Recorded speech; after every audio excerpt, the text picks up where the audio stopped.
Hello friends, welcome to tasty food info. இன்றைக்கி நம்ம கிச்சனில் ஜீனி காராச்சேவ் எப்படி செய்யலாங்கிறத பார்க்க போகிறோம். வீடியோக்குள்ளே போகிறதுக்கு முன்னாடி நம்ம சேனல் இன்னும் சப்ஸ்கிரைப் பண்ணாதவங்க சப்ஸ்கிரைப் பண்ணிக்கோங்க. பக்கத்தில் இருக்க பெல் ஐக்கானை கிளிக் பண்ணிக்கோங்க. வாங்க நம்ம இப்போது ஜீனி காராச்சேவ் எப்படி செய்யலாங்கிறத பார்க்கலாம். ஒரு பவுலில் 1 கப் அரிசி மாவு எடுத்துக்கோங்க. இது 200 கிராம் அரிசி மாவு. அதே அளவுக்கு 1 கப் கடலை மாவு சேர்த்துக்குங்க. ரெண்டையும் சேர்த்து நல்லா கலந்து விட்டுக்குங்க.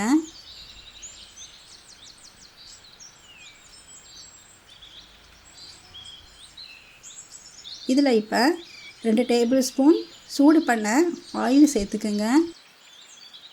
ரொம்ப சூடு பண்ண வேணாம், லைட்டாக சூடாக இருந்தால் போதும்.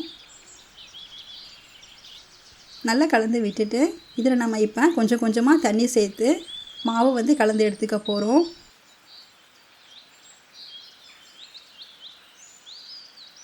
மாவு பார்த்திங்கன்னா சப்பாத்தி மாவை விட கொஞ்சம் சாஃப்டாக இருக்கணும், அந்த மாதிரி கலந்து எடுத்துக்கோங்க.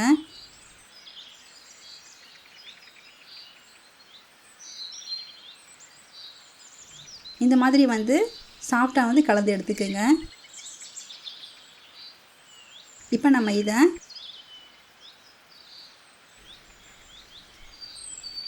முறுக்கு புளிகிற உரலில் போட்டு நம்ம இப்போ இதை புளிஞ்சு எடுத்துக்க போகிறோம்.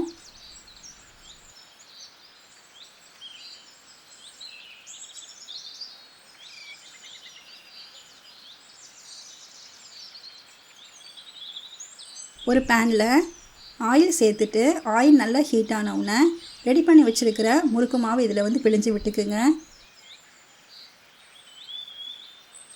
நீங்கள் விருப்பப்பட்ட சின்ன சின்னதாக கூட பிழிஞ்சு எடுத்துக்குங்க. முறுக்கு ஒரு பக்கம் நல்லா வேகட்டும். இப்போ பார்த்தீங்கன்னா ஒரு பக்கம் வெந்துருச்சு, இன்னொரு பக்கம் திருப்பி போட்டுக்கலாம்.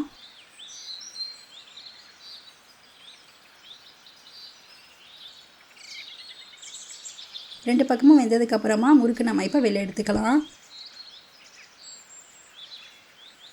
இந்த மாதிரி பெரிய முறுக்கு இல்லாமல் சின்ன சின்ன முறுக்காக கூட போட்டு நம்ம ரெடி பண்ணி எடுத்துக்கலாம்.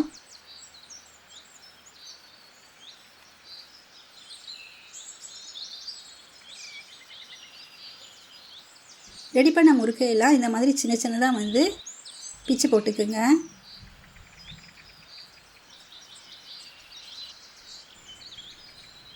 இப்போ நமக்கு காராச்சேவெல்லாம் ரெடி ஆயிருச்சு. இப்போ நம்ம ஜீனி பாகு தயார் பண்ணிடலாம்.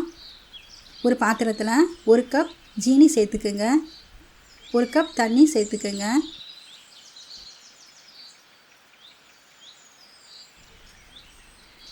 இப்போ பார்த்தீங்கன்னா ஜீனி பாகை கொஞ்சமாக தண்ணியில் சேர்த்து பார்த்தீங்கன்னா இந்த மாதிரி பால் மாதிரி திரண்டு வரணும்.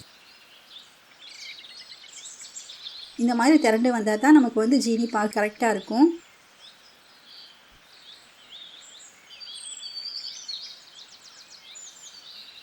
பார்த்தீங்கன்னா இவ்வளோ கட்டியாக இருக்குது பாருங்கள். இதுதான் கரெக்டான ஸ்டேஜு. இதில் நம்ம இப்போ கொஞ்சமாக ஏலக்காய் தூள் தூவிக்கலாம். ஏலக்காய் தூள் தூவிட்டு நல்லா கலந்து விட்டுக்குங்க.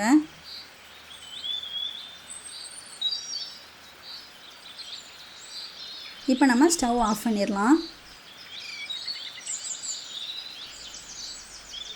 ஸ்டவ் ஆஃப் பண்ணிவிட்டு நம்ம ரெடி பண்ணி வச்சுருக்கிற காராச்சேவ் இது கூட சேர்த்துக்குங்க.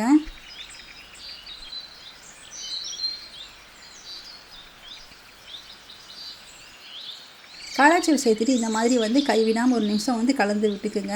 இது சூடாக இருக்கும்போது இந்த வேலையை நீங்கள் செஞ்சிடணும், இல்லைனா கட்டிப்பட ஆரம்பிச்சிடும் ஜீனி பாகு. ஸோ 1 நிமிஷம் கைவிடாமல் இந்த மாதிரி நல்லா கலந்து விட்டுக்குங்க. ஜீனி பாகு எல்லாம் காராச்சேவில் ஒன்றா சேரணும், அந்த மாதிரி கலந்து விட்டுக்குங்க. கலந்து விட்டுட்டு ஒரு 10 நிமிஷம் இப்படியே விட்டுடுங்க. அவ்வளோதான், நமக்கு இப்போ ஜீனி காராச்சேவ் சூப்பராக எம்மியாக ரெடி ஆயிடுச்சு. ஃப்ரெண்ட்ஸ், நீங்களும் உங்கள் வீட்டில் இதே மாதிரி ட்ரை பண்ணி பாருங்கள். மறக்காமல் நம்ம சேனலுக்கு சப்ஸ்கிரைப் பண்ணுங்கள். Thank you friends.